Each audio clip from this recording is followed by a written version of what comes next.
Okay, so today's Coffee Morning episode is episode 11, Metaverse for HR Success. But we're going to put our own little spin to this, aren't we, basically? Is that the idea? Yeah. Although it's generally geared towards HR professionals, just any kind of management, leadership, business, however big or small. Yeah. I think it definitely is going to have an effect on everyone. It's like everything. If you can just put it into general practice, especially in smaller companies, we don't really have a set HR person, but everyone kind of is HR. Everyone is IT. Yeah, you are everyone and everything. Yeah. Omnipotent, isn't it? Is that right? Is that the word? Yeah, normally it's used to describe God, I think, but oh wow, same. I think so the meaning godlike. Is kind of. That wasn't what I was going for. No? I think it's all knowing. That's all I heard. Yeah, all knowing, all meaning. Okay, I think we should start this conversation with Elon Musk. And Mark Zuckerberg. I just wanted you to say it. Yep, Zuckerberg, well done. Yeah, because if only it rhymed with something, I'm sure people could work it out. So AKA. yeah. So what's in the news about these two fellas this week? I've seen online that both tech magnates are going to have a cage match. And I also read that they're trying to do it in the Colosseum. In Italy? I think so. There might be an actual... Like, it might be like Madison Square Garden, there's like a place called the Colosseum, but I much prefer the idea of them two just having a cage match in the actual Colosseum. Because they've got that much money, if they wanted to, they could just buy the Colosseum. I'm sure, I'm actually going to have to Google this quickly. Yeah. I'm just going to put Mark and Elon Colosseum. Oh, actually comes up. Oh, wow, no. Yeah, it would cause riots, says the Daily Star. Interesting. Oh. Contacted by Italy to fight at the Colosseum. Can you fight in a... a lot of people did fight there. Yeah, but like... a long time ago. Is it not like I've seen Gladiator.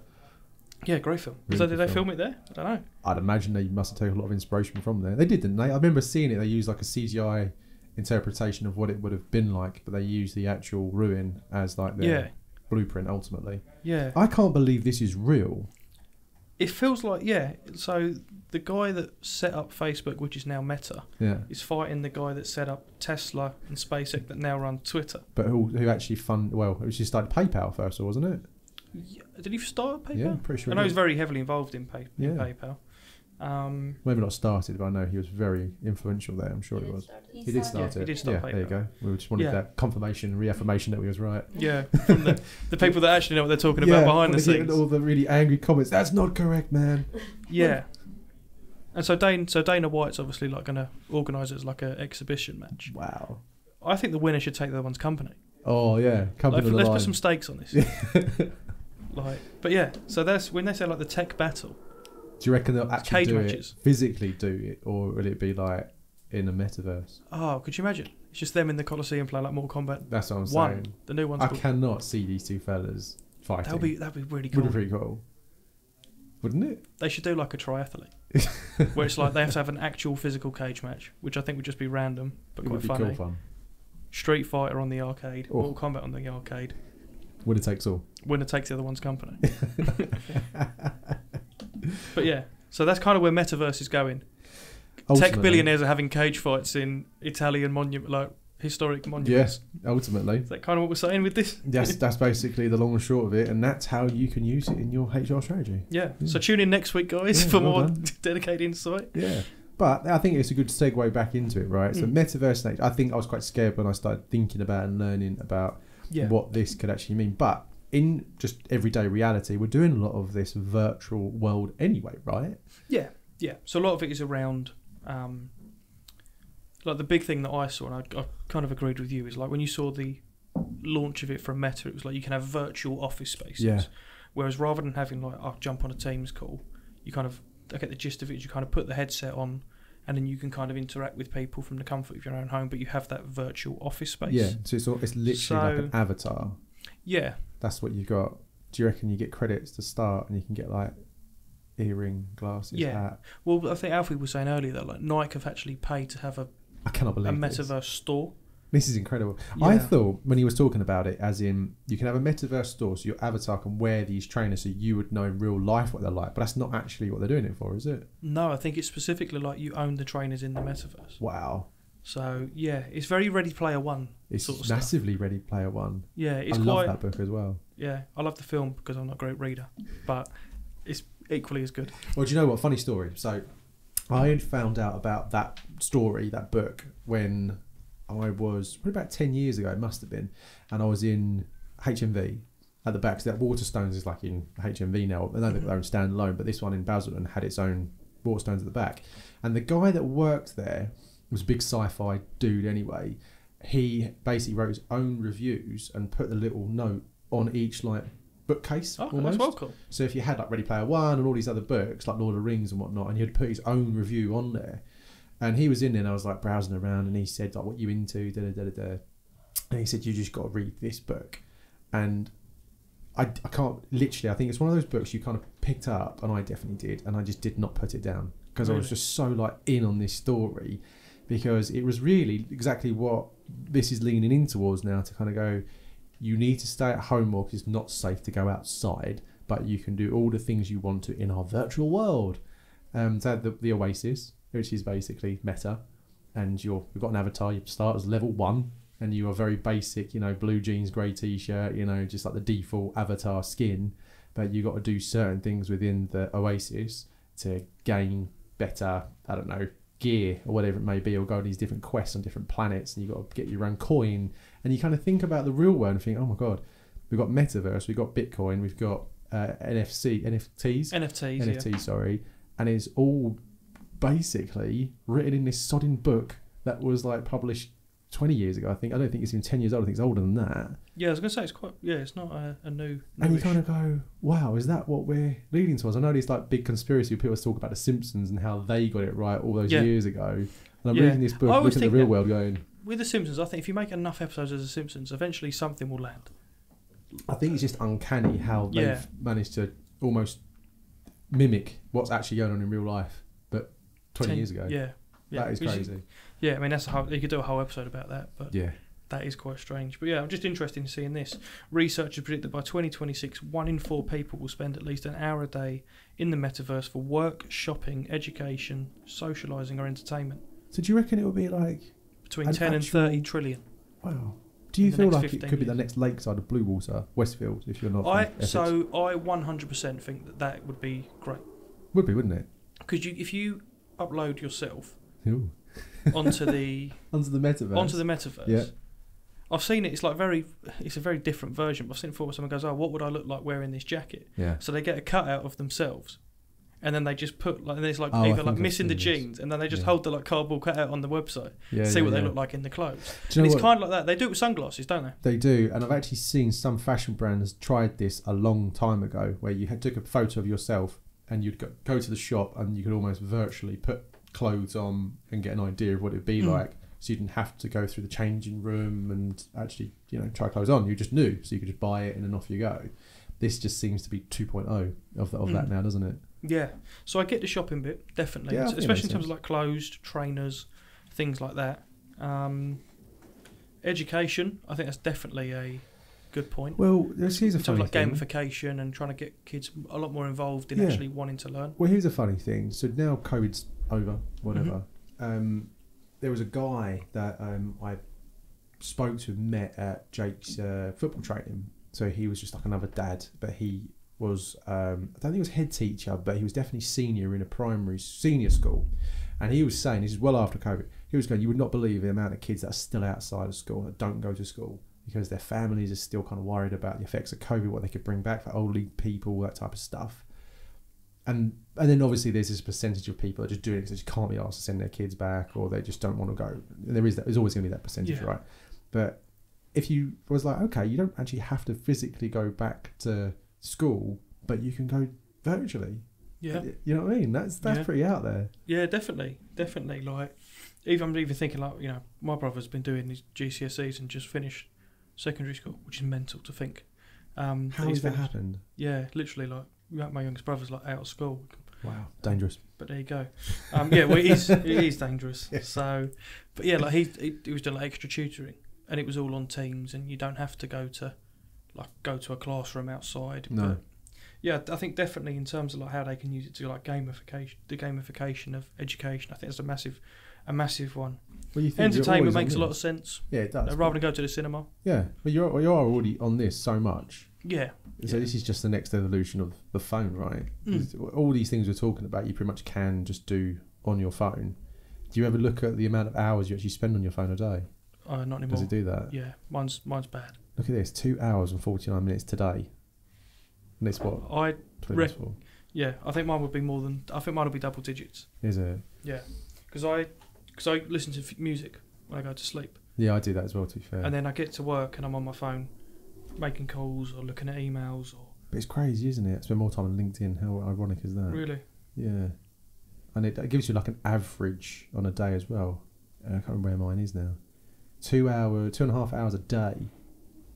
Just us on the phone. That's not considered any gaming or anything that you do on top of that. So I don't know what the average kind of time is for the everyday person on their mobiles anymore. Average, I'll probably say 6 hours. A day? Yeah. Or per person? Yeah. Do you reckon? Yeah, I reckon. Should we confirm that stat? Mm. Average time spent on mobile per day in UK. Oh my goodness. Okay, this is crazy. 2022, users in the UK spent an average of 4 hours and 14 minutes a day on their mobile. How crazy is that? Yeah, that is pretty crazy. It's the average user as well. That's the average user? Yeah. Wow. There you go. Yeah. So, okay, so bring this back a little bit then. If we're already acknowledging that on average we're spending 4 hours and 14 minutes per day on our mobiles, the next evolution would be to, okay, so how can we get those hours into some sort of meta universe, I suppose? And then how can we better use it? Yeah. That's got to be what they're thinking, right? Yeah, it makes a lot of sense. I think where I drop off a little bit is, my understanding of like the metaverse is a big part of it is around it's all like AR and VR. Yep. In terms of like, virtual reality and then augmented reality, which is really cool. That is quite cool. Yeah. But then where I kind of fall off is like, well, okay, so you have to sit with like the headset on, right? Yeah, I think so. I think it's still... And that's kind of where it loses me. With a phone, you're just holding it and you're looking at it, it's like a screen. But with VR and AR, you actually have to wear the kind of headset. You've got to wear the headset. But you know where we have seen it? Do you remember, I can't remember who it was, we worked with that client a few years ago and they were doing this. Do you remember this? No? I don't think I'm allowed to name names, but there was an organisation just out of West London and they were doing augmented reality, but for like fire services. So they were simulating health and safety kind of procedures for their customers. So they had some big customers in London, a few banks, that kind of thing, where they might hire like a health and safety inspector, whatever it may be, and they could simulate like an evacuation or a fire, and you wore the headset, you was walking around the actual building, the blueprint of the building, but it looked like exactly the same as it would do in real life, and then it could simulate, I don't know, like a ceiling kind of breaking down and water going everywhere and whatever, and then you as the individuals then got to navigate the people virtually out of the building.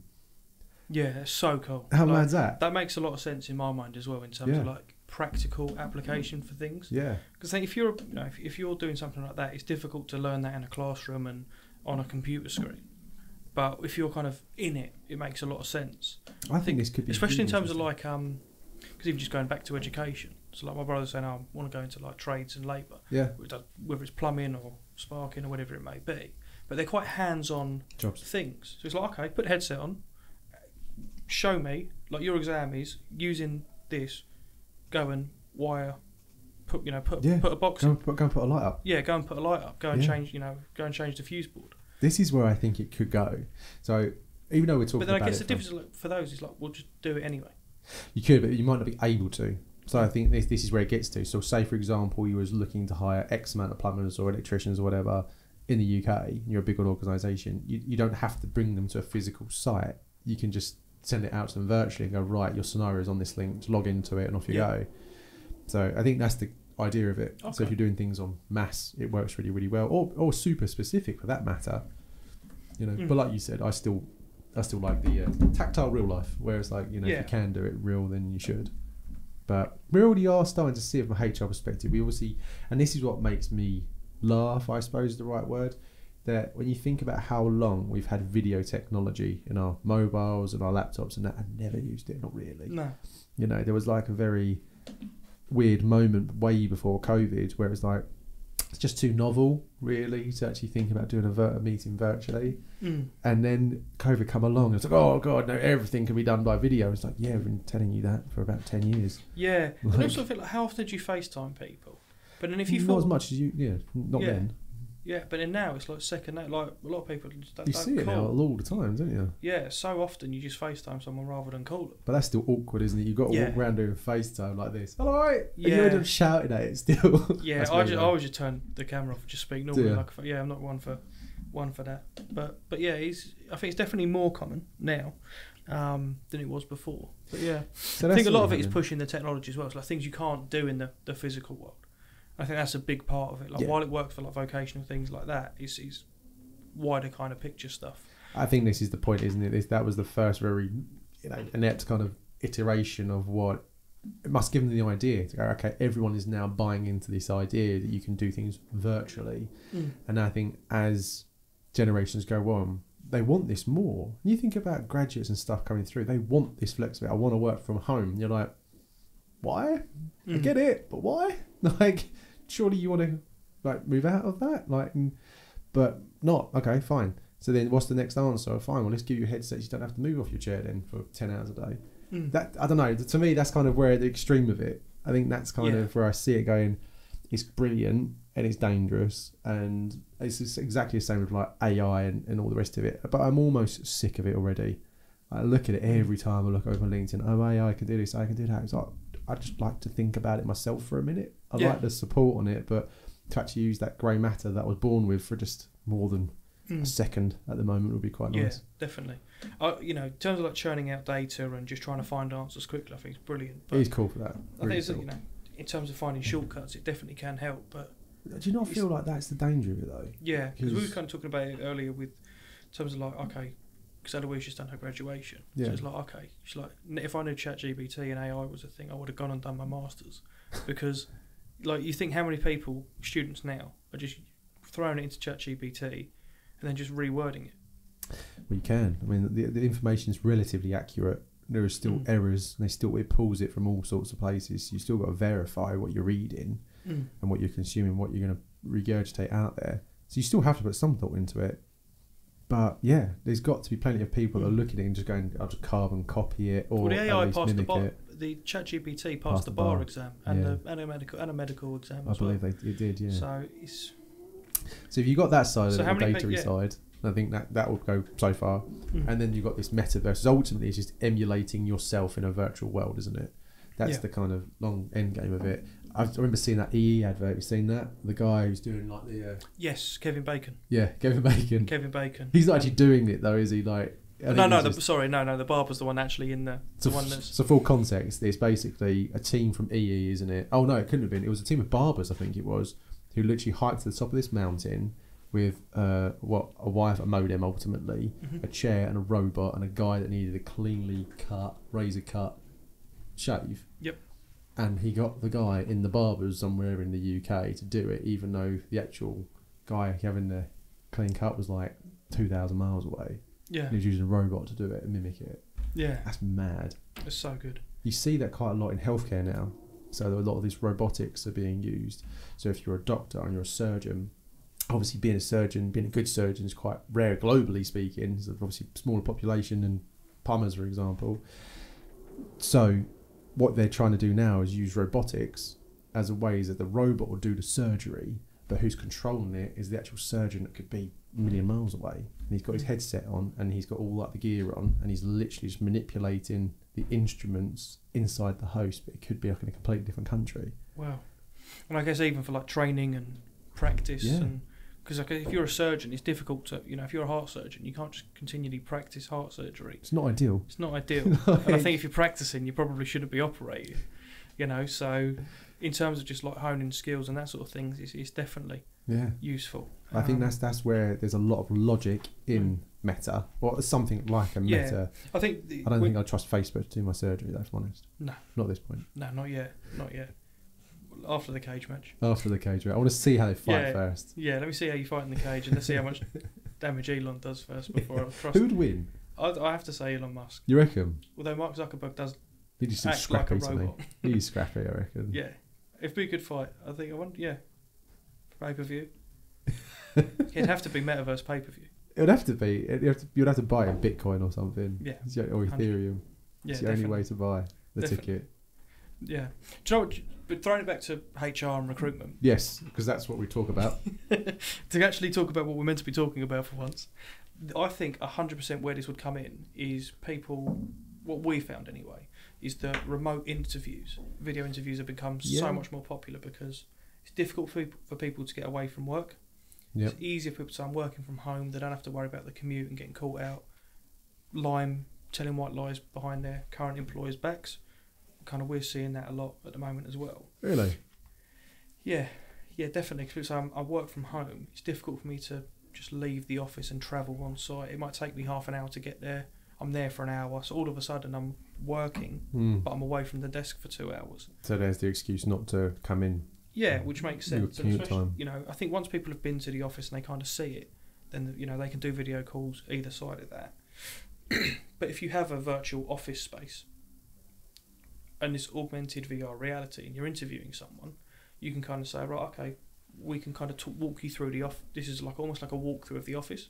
So you can kind of see where it is and almost like, like a Google Maps street view, but obviously in a much higher level. And I guess even further from that, if you have got a fully remote team, if you've got a Metaverse office, you can make it really cool. You could easily. You could design it however you want and just upload it differently every day. You don't have to really put as much. I'm sure there's a lot of thought and effort that would go into it, but you don't have to shut it down like we're going to have to do. Yeah. Or even in that sort of situation. Yeah. So I think there's definitely a lot of a lot for it in terms of like virtual recruitment and the onboarding as well. I was about to say that I think if you was looking at it from like a recruitment, onboarding, HR perspective, think about all those elements that you'd want to do. So if it would be onboarding, so you got to go through these documents, or this is like where the fire escapes are, kitchen. You could almost just simulate that virtually. So when you do come in, you already know. And that could just be part of that onboarding experience where you do see it sometimes actually, where I'm trying to think where you've seen it. It must be just like old school kind of games where you just like click up and it just walks you through the office using these like 360 view cameras and that type of stuff. So you can go to the kitchen and you know where things are, and you can go to there. So when you go there physically, you go, I've actually been here. So I think that's where it's pretty cool. And I think, like you say, from a HR perspective, it's happened already to a point where you're already, hiring people completely virtually, so they are just a face on a screen. This is just going to be a better version of what you're already seeing. I just wonder how much damage this would do to your mental well-being in terms of like, you now have two personas. You have your real life and then you have your meta life. And I was watching Spider-Man yesterday, and he's Peter Parker in Spider-Man. It didn't end well. You got to pick one. I don't know. I just look at that and think, I don't really want to have to worry about my real life and then worry about my virtual self as well as much. Not for me. Yeah, no, I agree. I can definitely see how you can kind of skew the lines a little bit there as well, and it becomes quite difficult, like you said. But yeah, I think it's definitely good in terms where the benefits are. Like you said, I think it's on mass. Yeah. So it's okay, career fair, for example. Yeah. It's difficult to get every student in the local area into one room for a career fairs. If you want to go, join on a video call, and then it's kind of like you can kind of do it in blocks, and it's you could do logistically easier. Yeah, you can do it anywhere. You can open your doors like virtually and actually have like a whole simulation of your building, and it could be all the different managers or tutors if you're in education or whatever, and then you could virtually just walk around it and talk to the different professors and the managers to get an idea of what it is to actually, virtually at least, what it'd be like. But you get to talk to them, get to understand what it's all about, and it's so that part of it. I mean, that goes well into my brain easily because I've grown up playing computer games, so all that kind of idea of like engaging in like an environment and doing research and finding things and exploring is pretty cool. So I like that idea. Yeah, definitely. I think that's where it can 100% play a key part. I guess it's probably. Is it more personal or less personal? Oh, I think it could be a bit of both, really. I think so. You could interpret it to be a lot more personable because you could probably have a lot more confidential conversation. Really, you're not physically seen.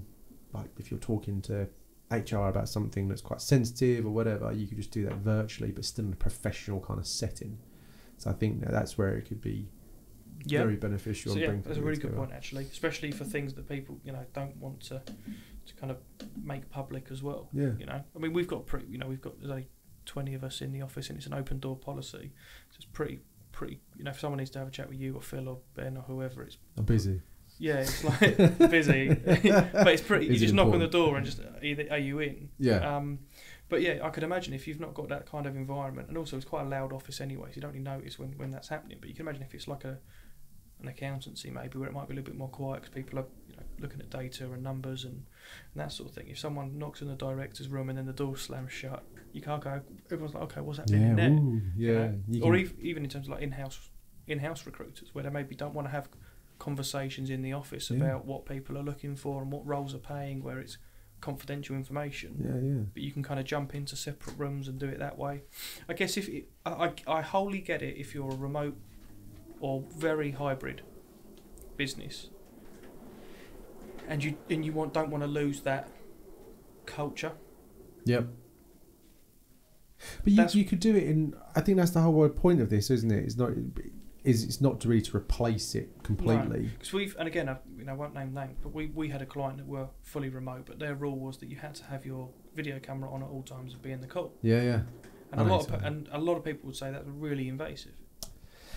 It is, but is it? If you're working from home remotely, and it's like, well, I have to have my camera on at all times, but they're not talking to each other. They're not. Yeah. They were, you know, again, without saying who they are, but it was, you know, developers.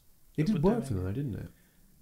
Sort of. For the people that they had, and again, it comes out, you know, that's their company culture, and it's up to what they want to do. And some people are like, yeah, brilliant, I love it. If I've got a question, I don't need to worry about who to call. I can just unmute myself, throw the question out there.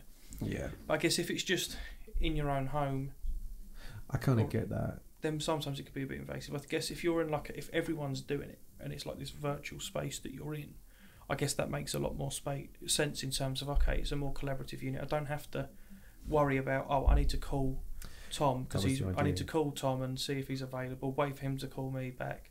Yeah. I can just walk over or fly. Yeah. Teleport.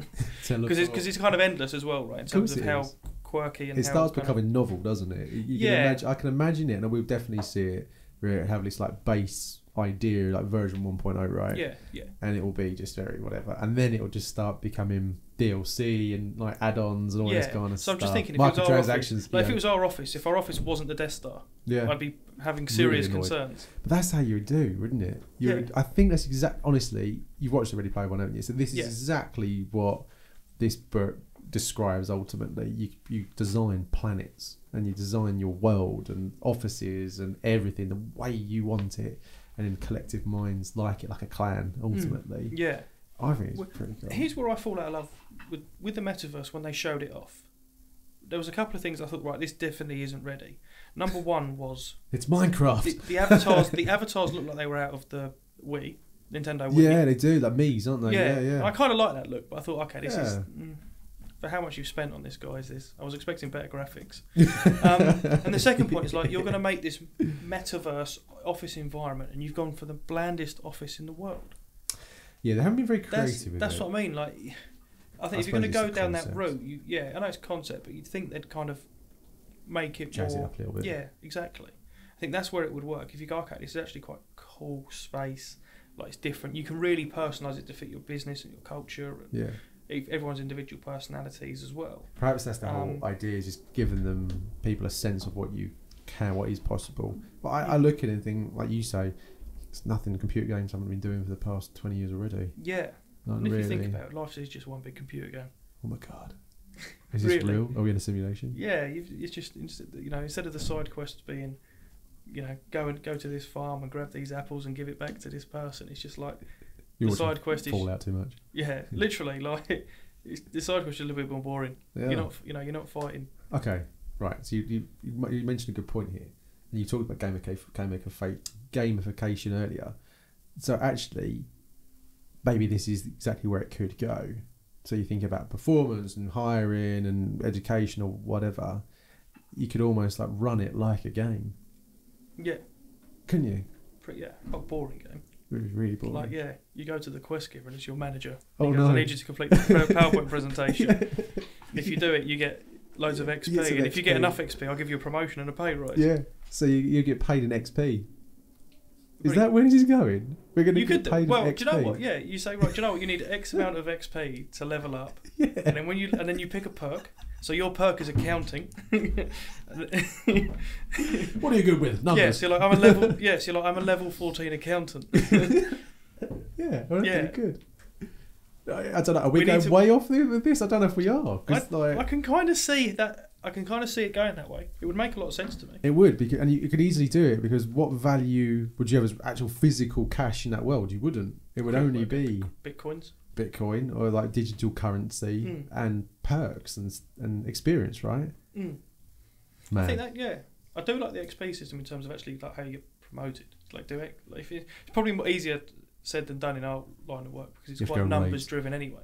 Yeah. It's just like, right, okay, placement is worth this much XP. But that's what I'm saying. You could gamify the whole thing from like a work perspective. And I know this is like going well out there now. You've got a legendary laptop. You've got legendaries. Yeah. You got ultra rares and like stuff. So, yeah, that would be a legendary laptop. With legendary. Still smashed it by the screen. Right? But yeah, I can see. Yeah, there's a lot to there, and I think that's definitely where it comes in. I think it's how do you gamify this? You don't want to make it trivial as well. No, I think that's we've kind of gone. We gone well on there, that side. But I tell you what, where it does would really help. Whereas in the UK particularly, we've got such a shortage of talent, and we keep banging on about this. So there's not enough people, there's not enough experienced people to do work, all the rest of it. There's still another 7 billion, 8 billion people on this planet. So something like the Metaverse could actually localize a lot of this. And you even see at the minute a lot of this AI that can transcribe what you're saying automatically from Dutch to English to Chinese or whatever it may be. So you could almost don't have to worry about language anymore. So you could be in this virtual kind of world. You could onboard people and look at talent completely different as a global marketplace, and you don't even have to be worried about language anymore. No. How mad is that? Yeah. Definitely, especially if you're like a huge global company. Yeah. Like Meta, for example. You know, how many employees that they've got all around the world. Yeah. With the technology that it can, like you said, automatically, translate languages in real time. Even even things like you need it's not the Geneva Convention, but what the G7, that G7. Kind of stuff. Yeah. So there's probably a massive security. Well, they have translators and that kind of stuff that go into those. But what I'm thinking with this, and this is maybe a little bit, now I'm saying it out loud, it's quite morbid, but it's quite. There's obviously, I'd imagine with G7, there's probably quite a big security risk putting all those world leaders in one place. Yeah. So if they do them from their own embassies, virtually, they're all together. You don't need to worry about flights, hotels, the security that goes with it. It's all in one place. I think that's definitely, it makes, in my mind at least, because we're a company of 20 people that all live within half an hour to an hour of the office. Apart from Ivan, I suppose. Other than Ivan and Tom. Yeah, they do everything virtually, don't they? Yeah. And then we've always laughed and joked and said, for the Tom and Ivan that work remotely, we need to get little robots with their faces on. Yeah. So they can just sort of zoom around the office and into meetings. But it's kind of like where we're going with it as well. But I think if you're remote where it's not possible, you can't just jump in the car and come up for a day. Yeah.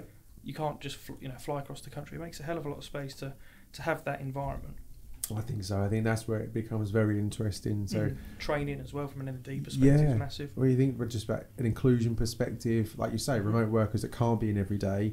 Now they can be, just in a very virtual way. But I like your idea of the Death Star. I think it has to be done. But you could design it whatever way you want. So at least your culture can be built through, whatever environment you want to project.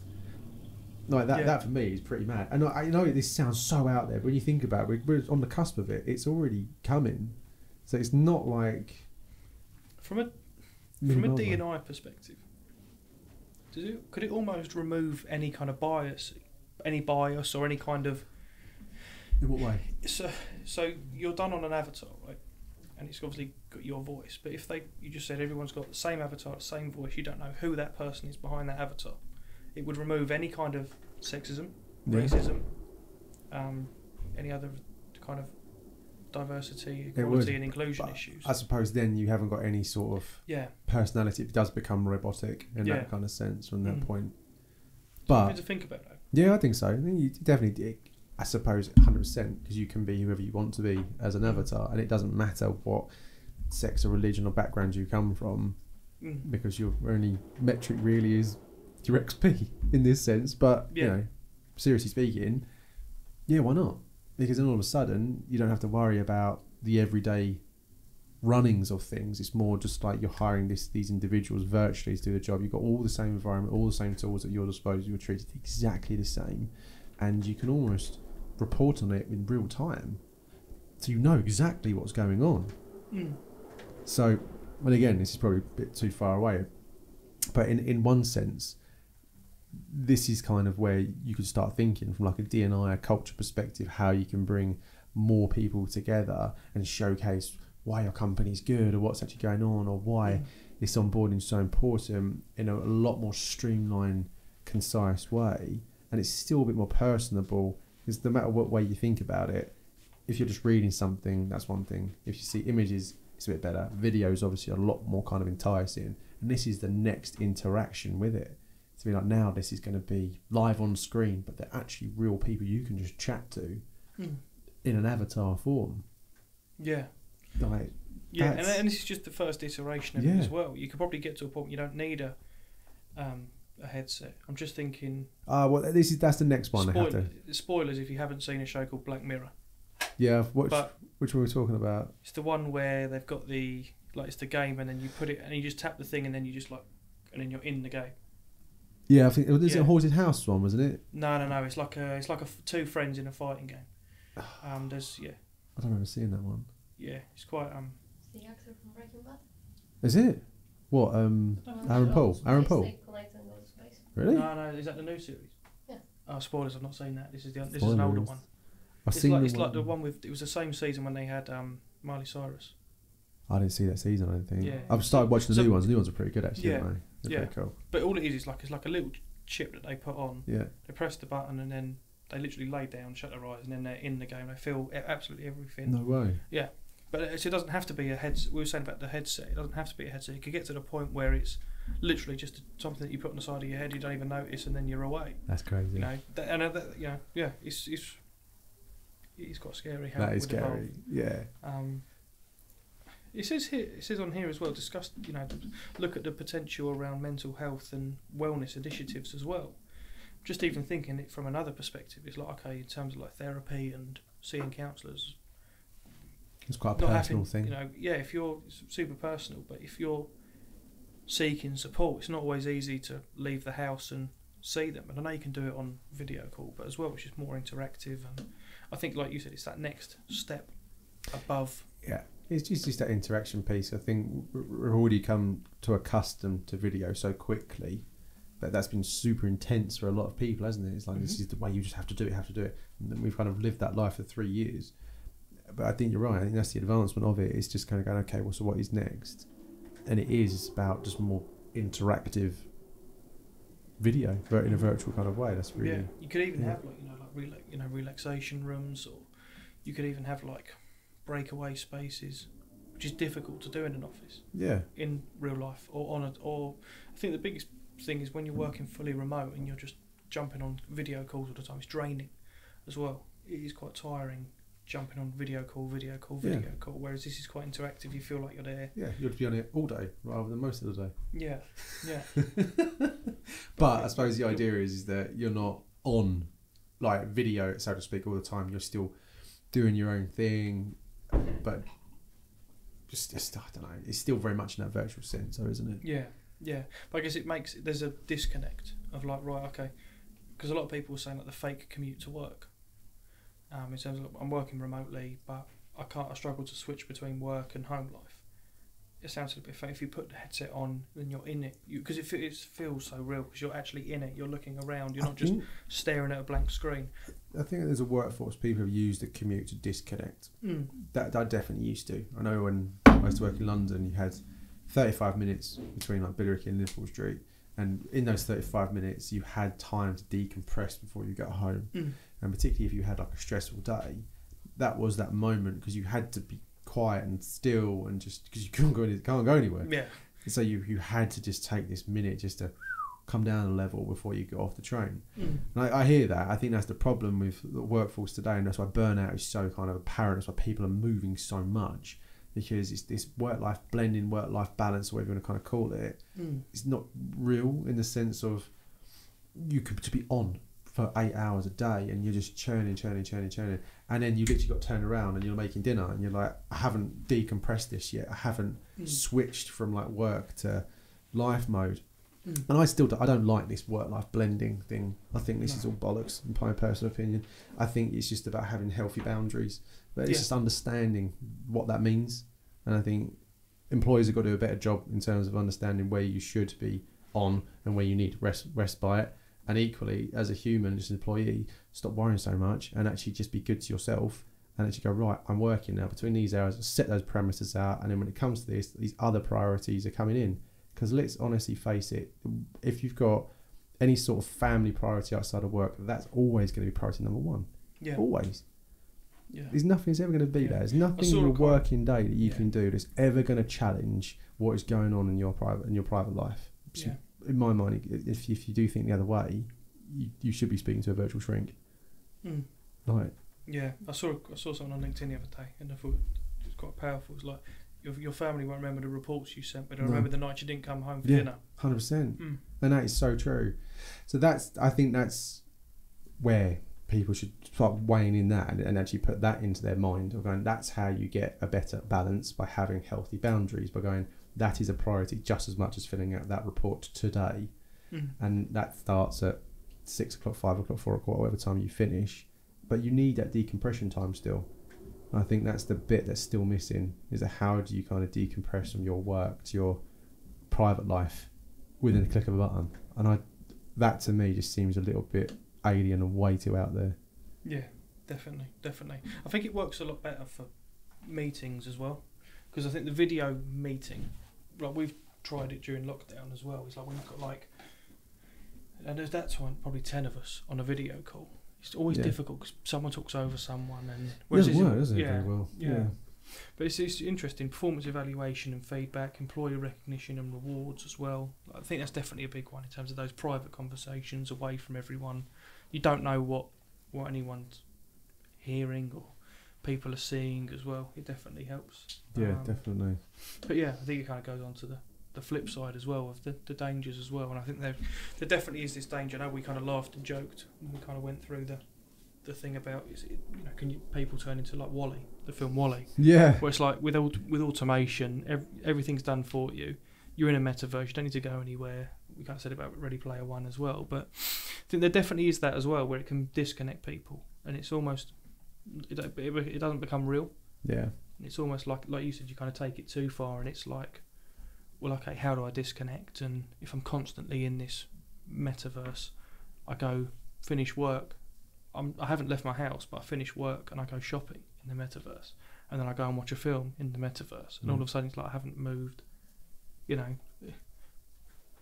I think there's one thing you just got to remember at the back of all of this is that Meta is ultimately Facebook. And Facebook is a marketing company. So what do you think is going to happen? Yeah, well, that's in terms of like cookies and data privacy. Yeah. So I think that's the other thing I kind of look at and go, man. And I know it's just going to be their iteration of it, and Google will do their thing, and Apple will do their thing, no doubt, or whatever.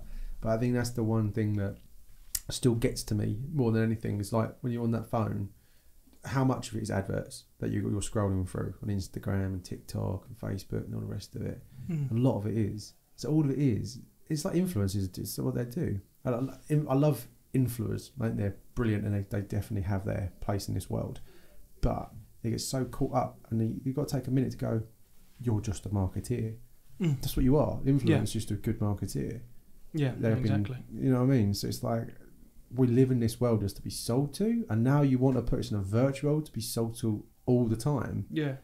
And I think you're having pop-up ads, and you have to pay $1 to get rid of this pop-up ad. Oh my god, it drives me mental. Yeah, but could you imagine that if it was like real, like in the metaverse? I'm pretty certain that was like a Black Mirror episode. Do you remember, like, where the guys are in this like area, pod, and they had to watch X amount of like adverts a day, Yeah, and before the lights would turn off. That's it, and their eyes were not allowed to leave the screens, and you had to watch these adverts for however long it was before the lights come on or off, but you're allowed to eat and all the rest of it. Yeah, and you think, wow, I know this is extreme kind of examples, but it is, you know, Black Mirror hit the nail on the head with this sort of stuff. It's like, this is fantastic in practice, but it's how it's executed and how it's adopted, and also like we're already, the data's already here, like 4 hours and 15 minutes a day just on your phone.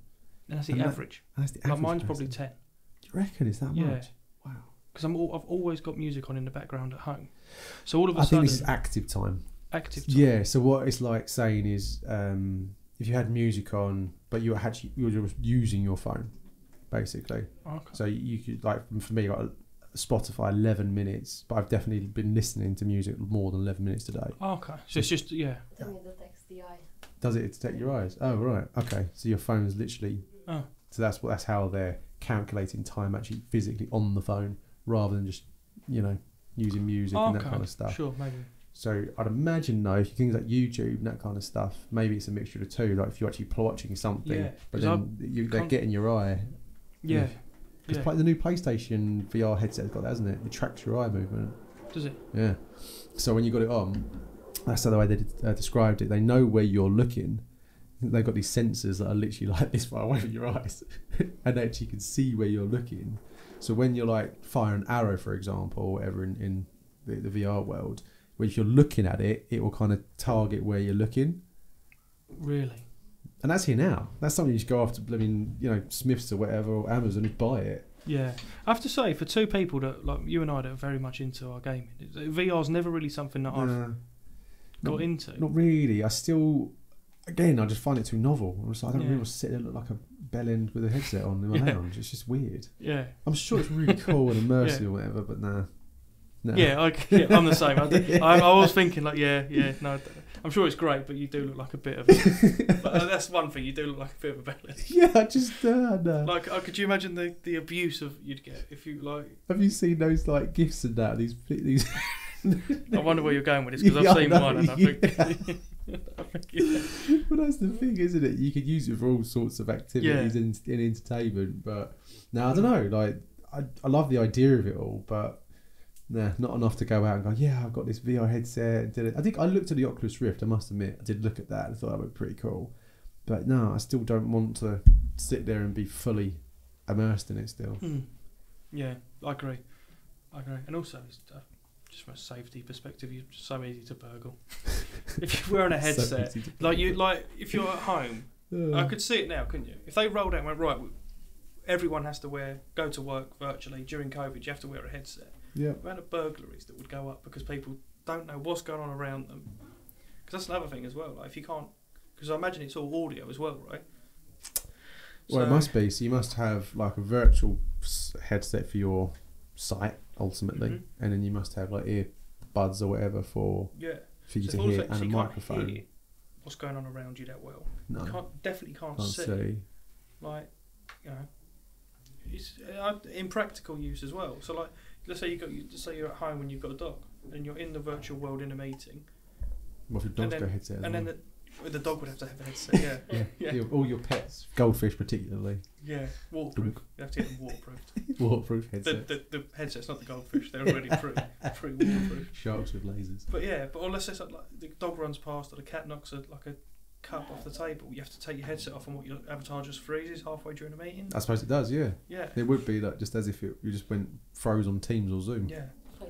Yeah. Good. Tell you what, if you had an argument in a meeting, it'd be a good way to sort of like storm out. Yeah. You just throw your headset off, and you're just sort of left like. Okay, so you could have the headset, and that does all your this and the other. And if you had like a Apple Watch or just some sort of like, you know, device that can do your heart rate and that kind of stuff, it would even tell you how happy, sad, angry you are. Yeah. You know, you could go mad on this stuff. Yeah. Like, Tells you really what you're thinking. Tell you what you're thinking. So you're in a meeting and it just pops up above your head like, going, what is this guy on about? We spoke about it before. We're just basically going to be The Sims. Yeah. That's what it's going to be. Yeah. Ultimately. The Sims or Wall-E. Yeah. One of the two. Maybe I don't know what's worse. Wall-E for me was worse, I think. I like The Sims. Yeah, well, I don't like drowning in a pool with no ladder. No, you don't want to come around my house because you'll be in that pool and the ladder be gone, just to see what happens. Yeah. You like the noises. And and the language that they use. Yeah, exactly. Refined. Yeah.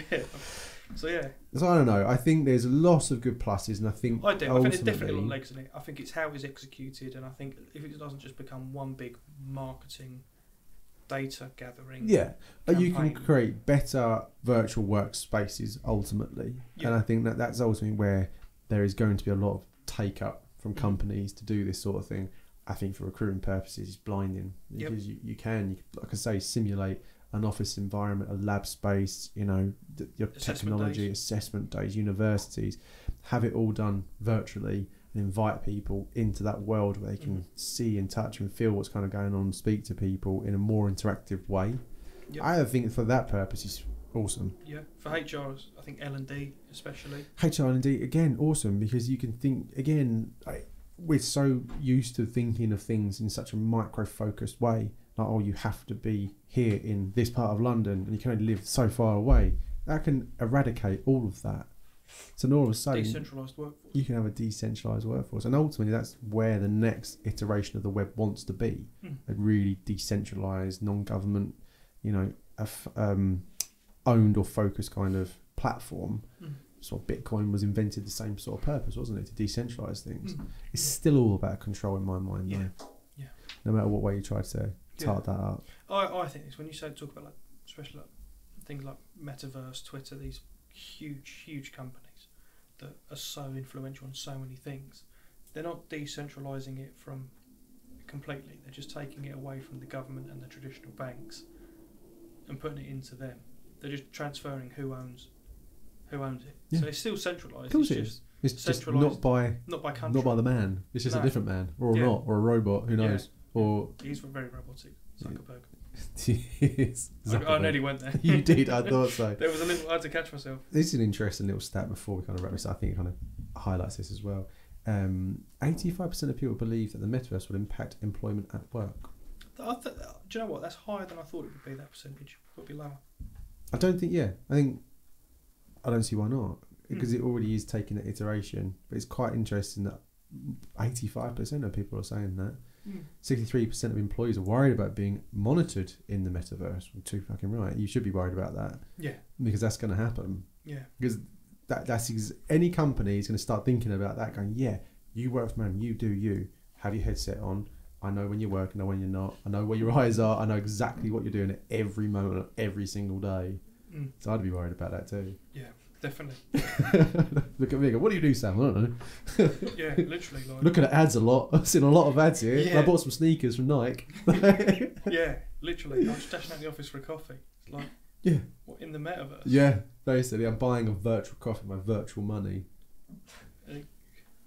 Or we could do a coffee morning in the metaverse. I'll never have to see you again. Yeah, I could. Yeah, come in with a 6-pack. 6'6". Yeah, you could. Yeah. You look different in the metaverse. What's happened here? And 66% of business leaders see the metaverse as a natural progression for future work. So more than half. More than half. I agree with that too, though. Like I say, good for them. Win-win, really. You can report and actually focus on. But I'm just talking about it from that perspective. Actually, equally, it can improve engagement. We spoke about D&I. It could definitely help in terms of that equilibrium of things. Onboarding, training, L&D. Yeah, I see all those things being such like a good way to it.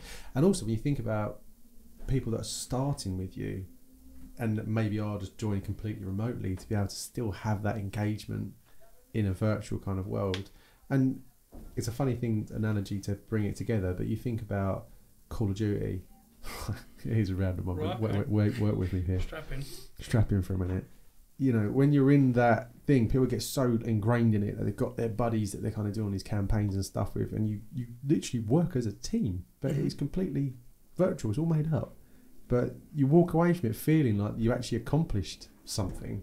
Yeah. And as a gamer, I definitely feel like that. Oh, yeah. I mean, I brought a football kit from winning pro clubs with my pals in lockdown because there's nothing else to do. Exactly. So it actually made us set up a 6-a-side team, so we can't have a football kit without an actual football team other than on FIFA. No, that's it. Pretty sad. But funny enough, I was chatting to my mates last night, so we were playing like Diablo 4 at the minute, and I was playing and a couple of lads were playing independently. I was in the WhatsApp chat and I was like, do you guys just want to jump into my game, or we're just going to do some of these raids together and whatever? But you're in it, and you're in it together. And there's this lad called MJ I haven't seen in like ages. I probably haven't seen him about 10 years. We used to knock about together 10 years ago. And but I speak to him all the time, and he's got his avatar in Diablo, and we talk about all different ways of, raids that we're doing, that kind of stuff. So I think from like an employee's perspective, even though I haven't seen MJ in 10 years, we're still fully kind of engaged. We know what's going on in each other's lives, what's actually happening, but we see each other in a game. So we're actually still buddies because of it. Yeah. So I think from a work perspective, it's doing exactly what games do. Yeah. It's just making that kind of segue. Yeah, I agree. I definitely agree. And I think on the flip side of that, from a HR perspective, it's like, okay, data privacy is a massive one. Yeah, I just read that. Yeah. I mean, that's a huge one. Like, how do you kind of keep it so it is private? Because there's hackers everywhere. It's like malware and phishing and all the rest of it, and some of it's super intelligent. Like, it doesn't have to hack anything anymore. If you're in this metaverse, you just need to be able to watch, and that's a scary thought. To think that there's nothing physically that's going on, but they don't need to anymore. It's just they're just literally the fly on the wall. So that'd be the new version of hacking. Yeah, dude. Yeah, it'd be the equivalent of someone basically getting a ladder up to the window of your accountant and looking at your data through the window. Look at that spreadsheet. Yeah, basically. Yeah. Yeah, it's pretty crazy, odd. isn't it? But yeah, there's definitely some positives. I think, like anything, moving forward, it needs to be done in the right way, and I think there will definitely be regulations around this as well. Do you reckon there will be? I don't reckon fast enough. No. Do you know what I mean? I think it will all come out, and it will all have to catch up. By the time it catches up, it will just be a snowball effect, be a Christian Horn effect. I'm telling you, literally. Like, it will just be, by the time they realise what's going on, they'll be on to the next thing. They'll just playing catch up for the next 20 years. But that's if we're around in 20 years. I was about to say, hopefully we're still around a set. Maybe we'll be doing this in that virtual world. You'll be 6'6" with a six-pack. What would I look like? I don't even know what avatar I'd have. No. Blanca from Street Fighter. 5'4". 5'4". I would like to know what it's like to be 5'4". Do you know when it's raining last rather than first? I have to ask Tori. I think she's 5'4". Is she 5'4"? And a half, apparently. 5'3". You're 5'3". Yeah. Deverita, you're shorter. I don't want to mention it. You're definitely shorter than Ivana, aren't you? Yeah. Just to confirm. Ben was 5'6" the other day. You're 5'6"? Nah. No. You're taller than 5'6". Yeah, 5'10". 5'6" and a half? 5'10", but 6 foot on Tinder.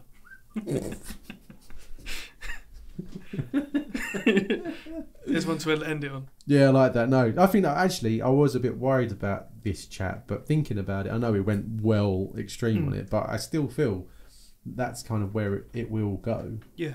In some way. Yeah, I can't see it just being general. I can't just see it being like, oh, we've got an office, we've got a boring office on the metaverse. Put your headset on, turn up at 9, at 6 o'clock. You can take your headset off. I can't see it happening like that. It will be like you said. It will be like, right, there's a training session. Do this. I think it definitely works for situational based training, because you can't tell a police officer this is what to do, and you can tell them what to do, but you can't simulate it really to the same effect that you could in something like that. Yeah. Same with the army, any kind of really intense thing where you can't fake, you can't just learn it out of a textbook sort of thing. No. Yeah, no. You can't learn it in like I said, fire services that they were doing it for as well. Emergency services, healthcare, that kind of thing. First aid courses. First aid, yeah. First aid courses would be a great one. Do you know what's funny, actually? I know we're going to try to end this, but there was a children's like first aid course.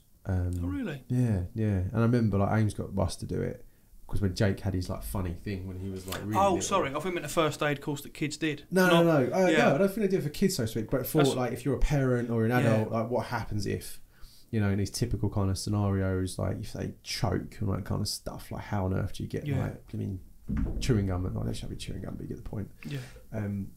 And I highly recommend that to everyone. But not everyone does it. It's not like a compulsory thing. No. But probably it's because you've got to physically go somewhere and you might not have the time and the rest of it. But to be able to simulate something and be able to physically do the actions that you'd need if someone was choking or whatever, and you're equipped with that for your real life. No, that's pretty... Yeah. So I think there's so many pluses that can come from it. But these are all stuff that people could just do now. Right? This doesn't have to be in that metaverse world setting. Yeah. These are all just thinking about how you can use technology and virtual and video just to bring people together, how to like voice different opinions and just have like a more of a, I suppose, an interactive setting. It's really it, isn't it? For now, at least, anyway. Yeah. Until Zuckerberg and Elon Musk actually have this fight, and then we'll figure out what happens then. Yeah, I reckon they'll fight in the metaverse. I reckon they'll find them. Do you know what I was thinking? That in the Colosseum, though. Yeah. So I think everything they're saying is true. They'll be like, yeah, the virtual one. And they'll be 6'6" with 6 packs. 6'6" with 6 packs. Yeah, both of them. I don't think I'd be having this conversation when I woke up this morning, I'll be honest. No, but it's a good one. Yeah, I thought we were talking about HR, recruitment. I don't think I'd be saying the words Mark Zuckerberg's 6'6" with 6 pack. Yeah, this is very relevant, very important HR recruitment talk. Absolutely. Only the most insightful on coffee mornings. That's it. If you made it this far, then you know what we're talking about. Yeah. Do you reckon people can tell we do this late in the afternoon sometimes? Well, for our coffee mornings. Yeah, for our coffee mornings. I enjoyed this one, Robbie. Yeah, I thought it was a lot to talk about. And I think it's always difficult to talk about things that are happening in the future because you can never get it right. We thought we'd have flying cars, but we still don't. In Dubai, they reckon they're going to have flying cars. Well, some random told me that in Dubai. Ben. No. But yeah. 50 degrees out there, I think, today. Yeah, he said Well, earlier. it feels like 50. Yeah, I guess it looks hard. Sod that. Yeah, not for me. Not for me. Cool. What's the next one? Well, actually, we've got a few batched up ones because I'm going to go on paternity leave soon, aren't I? Yeah. So what's next on the agenda? The next one's purpose gap, risking talent, productivity and profit. So you define the why for your business. The why. The why is the why important. Simon Sinek. You better go and read that book again. You read that book? I've not read a lot of books. Not really. TV Guide? TV Guide. Yeah. Yeah. Is that even a thing anymore? I don't know. I remember my Nana Grandad used to do that. Go, have you seen the paper? Times. What's on TV? Yeah. I'm like, no. Amy still says that. She goes, "You read the paper?" I'm like, "No, I don't remember the last time I bought the paper." Oh. Which means Daily Mail on a phone. Yeah. Anyway, that would be a good one. So know your why, purpose-driven organisations, and why it's important for employees, basically, for employers to do so. That's something we can actually record about all day long, I think. Definitely. So, yeah. Tune in next time. In the morning or in the morning. I think it is in the morning. Oh, you know what we haven't done? We should have started with it. What are you drinking? Oh. With your cup. Yeah. Is it actually coffee? No. It's Red Bull. Of course it is. It's always going to be Red Bull Robbie. Absolutely. Red Bull Robbie. Red Bull Robbie. I just went with black coffee today. So if anyone actually gives 2 hoots and it's actually got this far, comment. Comment. If you comment Red Bull Robbie, if you comment Red Bull Robbie, I'll just send you a can of Red Bull. Yeah, just 1 can of Red Bull. Yeah, just in the post, in an envelope. Just don't add it to the air conditioner anymore. No more. No more. Okay, Robbie, thank you very much for that, mate. That was a really good, insightful podcast. I wish I pressed record. I'm joking. I hope I'm joking. We haven't done that yet, so. No, I know. Right, done. Over.